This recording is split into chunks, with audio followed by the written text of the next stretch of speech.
यो श्रदु खोला हो, यो धरानको त्यो चत्रा रोड हो। यो चाहिँ कन्स्ट्रक्सन भइरहेछ। यो यता चाहिँ नगरपालिका हो। यो श्रदु खोला धरानको सबसे ठुलो पुल। यता चाहिँ ठ्याक्कै यो चत्रासँग कनेक्ट हुन्छ यो बाटो। यो धरानको बस्ती सानो। यो जङ्गल चाहिँ एकदम राम्रो छ घुम्ने। यतातिर चाहिँ चत्रा हो। अनि यो श्रदु खोलामा चाहिँ यो रोड कन्स्ट्रक्सन भइरहेछ। उसको यो फर्स्ट फेज हामीले फर्स्ट दिन चाहिँ यसको ग्याबिन वाल सिधा गर्ने काम गरिरहेछौँ। भर्खर बनिरहेछ। दुईजना लेबर छ अनि हाम्रो एउटा भाइ छ overseer. We are on mission bro.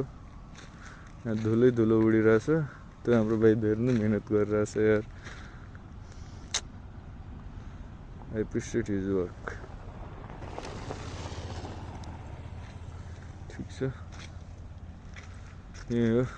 हामी पनि यहाँ कुदिरहेछौँ, काम गरिरहेछौँ। यस्तै हो। साइडमा भएपछि यो सब बेस मेटेरियल हो। सब बेसको काम भइसकेको छ। धुलो हेर्नु नि धुलो।